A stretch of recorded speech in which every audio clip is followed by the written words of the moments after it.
ربیع ویسے بھی عربی میں بہار کو کہتے ہیں. یہ ہمارے ذمہ دار بھائی تو ربیع اور خریف اچھی طرح جانتے ہیں. تو ربیع بہار کو کہتے ہیں. ربیع الاول کا معنی پہلی بہار. کائنات میں اجاڑ ہی اجاڑ تھا، اندھیرا ہی اندھیرا تھا. جب حضور تشریف لائے تو بہاریں آ گئی، اور موسم بھی اللہ نے منتخب کیا بہار کا. جب کلیاں چٹک رہی تھی، غنچے مہک رہے تھے، کائنات میں بہار چھائی ہوئی تھی. یہ اپریل کی 20-22 کی تاریخیں ذرا دیکھیے کہ ان دنوں کے اندر کتنے پھول کھلے ہوئے ہوتے ہیں. تو یہ موسم یہ بہت ہی سہانی، پھول کھلے تھے. کہا محبوبوں کو بہاریں ہی سجتی ہیں. جب کلیاں چٹک رہیں گی، گنچے مہک رہے ہوں گے، کائنات میں بہار چھا رہی ہوگی، آپ جانیں بہار بن کے آ جائیں. اور پھر جب حضور تشریف لائے، علماء نے لکھا ہے، اہل سید نے لکھا ہے کہ درختوں کے پھل اس سال زیادہ آئے جس سال حضور آئے. چشموں کے پانی بڑھ گئے جس سال حضور کی ولادت ہوئی. جو عرب کے لوگ تجارتی قافلے لے کر گئے تھے، ان کو معمول سے زیادہ نفع ہوا. اتنی بارشیں برسیں کہ سبزہ اتنا زیادہ ہوا کہ جانور اتنے موٹے تازے ہو گئے کہ لگتا تھا کہ چربی سے پھٹ جائیں گے. اس لیے اس سال کا نام انہوں نے رکھا عام الفتق، پھٹنے کا سال، کہ اتنے موٹے تازے جانور ہوئے کہیں پھٹ نہ جائے. تو وہ عام الفتق بھی اس کا نام رکھا. چونکہ سن ہجری کا آغاز تو دور فاروقی میں ہوا ہے، تو پہلے نام رکھتے تھے سالوں کا. تو اس سال کا نام عام الفیل بھی ہے، اور اس سال کا نام، ایک سال کے کئی نام مختلف واقعات کی وجہ سے وہ رکھتے تھے. تو عام الفتق بھی اسے کہتے ہیں، پھٹنے کا سال، چونکہ اس قدر جانور فربا ہو گئے تھے. اور اس کا ایک نام اور رکھا انہوں نے، سنۃ الفتح والابتہاج، فتح، کامیابی اور مسکراہٹوں کا سال. چونکہ عرب کے اکثر لوگ اپنے ہاتھوں سے اپنی بیٹیاں زندہ درگور کر دیتے تھے.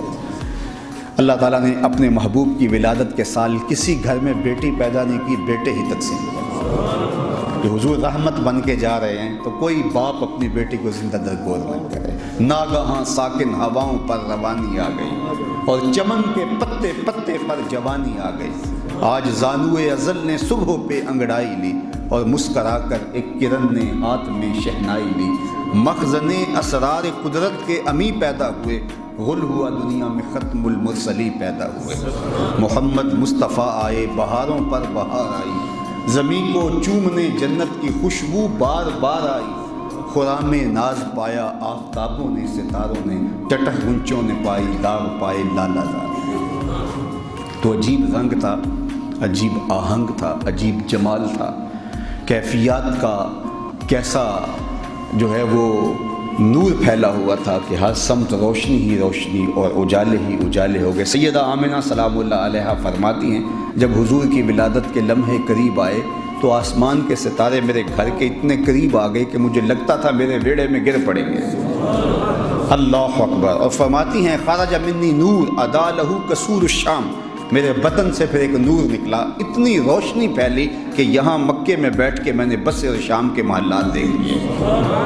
اس قدر اجالے پھیلے، اس قدر روشنیاں پھیلی. اور اس میں اختلاف بھی کوئی نہیں، تمام مکاتب فکر کے لوگ اس بات کو مانتے ہیں کہ حضور کی ولادت کے وقت وہ اجالا ہوا تھا کہ بصرے اور شام کے محلات دکھائی دینے لگے تھے. اس قدر انوار پھیل گئے، اس قدر روشنیاں پھیل گئیں، اور ہر سمت اجالا ہی اجالا. شرق کے جانور غرب کی طرف بھاگ پڑے، اور غرب کے شرق کی طرف بھاگ پڑے، اور آپس میں ملتے تھے اور ایک دوسرے کو مبارکیں دیتے تھے. مبارک ہو حضور آ گئے، مبارک ہو حضور آ گئے. خوشیاں منائی جا رہی تھی، کائنات پر ایک کیف تھا. کعبہ جھوم رہا تھا، فرشتے جھوم رہے تھے، پورے تقدیس کے رب کی ثنا کے حمد کے گیت گا رہے تھے. کائنات درود و سلام پڑھ رہی تھی، اشجار پہ جھوم کے الفت کے ترانے گا رہی تھی. جنت سجائی جا رہی تھی، جہنم بجھائی جا رہی تھی. کائنات کے اندر ہر سمت حضور کی آمد کا غلغلہ تھا. اجالے ہی اجالے تھے، روشنی ہی روشنیاں تھیں، نور ہی نور تھا. تو وہ کیسا دن تھا جب کفر اور ظلمت کے اندھیرے ختم ہوئے اور نور ہی نور پھیلا. ظلم، جبر اور استبداد کی سرکوبی کی گئی، اور خیر کی قوتیں جو ہیں وہ نشو و نما پانے لگیں. اور حضور کی آمد سے وہ جو بت کعبۃ اللہ کے اندر رکھے تھے وہ اوندے گر گئے، اور کسریٰ کے محل کے 14 کنگرے گر گئے. نہر صابہ خشک ہو گئی، آتش کدہ ایران بجھ گیا، اور کائنات کے اندر ایک عجیب نور ہی نور پھیل گیا. جاء محمد جاء رسول اللہ. کیسا منظر تھا، حضور آ گئے، اللہ کے رسول آ گئے. تو اہل ایمان کے لیے یہ مسرتوں کا موقع ہے، یہ خوشیوں کا عالم ہے. تو اللہ ہمیں حضور کی آمد کے تذکر۔ قتادہ بن ملحان رضی اللہ تعالیٰ کو حضور کے صحابی ہیں، تو ایک دن وہ حضور کی خدمت میں حاضر ہوئے، دریائے رحمت جوش میں تھا، حضور نے شفقت سے ان کے منہ پہ اپنے ہاتھ پھیر دیے، قتادہ بن ملحان کا چہرہ روشن ہو گیا۔ اللہ اکبر۔ حضرت علا فرماتے ہیں کہ میں قتادہ بن ملحان کو ملنے گیا جب ان کی زندگی کے آخری لمحات تھے، ان کا حال پوچھنے گیا، تو چارپائی کے اوپر وہ لیٹے تھے اور ان کو تکیہ دے کر کے بٹھایا گیا، اور میں ان کی پائنتی پر بیٹھا ہوا تھا، اور گھر کے دوسرے کنارے سے میری پشت کی جانب سے کوئی گھر کا فرد گزرا، فَأَبْصَرْتُهُ فِي وَجْهِ قَتَادَةَ، تو میں نے گزرنے والے کے عکس کو حضرت قتادہ کے چہرے میں دیکھا، اتنا چہرہ ان کا روشن ہو گیا، جہاں ان کے ہاتھ لگ جائیں وہاں روشنی آ جاتی ہیں، تو پھر ان کی اپنی روشنیوں کا، اپنے اجالوں کا، اپنی نورانیت کا عالم کیا ہوگا اور کیا صورت ہوگی اور کیا جمال ہوگا۔ حضرت حلیمہ سعدیہ کے گھر میں روشنی ہوئی، ظاہری روشنیاں اور ظاہری اجالے تو ہوئے، لیکن باطنی اجالے بھی ہوئے، برکتیں بھی اتری، بلکہ باقی خواتین اپنی بکریاں چرانے والے کو کہتے کہ تم وہاں بکریاں کیوں نہیں لے کے جاتے جہاں حلیمہ کی بکریاں جاتی ہیں؟ وہ بالکل فربہ ہو گئی اور حلیمہ کے گھر خوشحالیوں کے ڈیرے لگ گئے۔ اللہ اکبر۔ وہ کسی نے کیا کہا کہ حلیمہ دا چھپر کھجوری دے تھلے، حلیمہ دا چھپر کھجوری دے تھلے، پورا بچھالے نوری مسلے، پورا بچھالے نوری مسلے، فرش تو لے کے عرش تک پہ گئی دہائی، حلیمہ نے لٹ لی خدا بھی اٹھائی۔ وہ سارا دن تو صحراؤں میں گھوم لیتی تھی، اسے جب بھوک لگتی تھی لبوں کو چوم لیتی تھی۔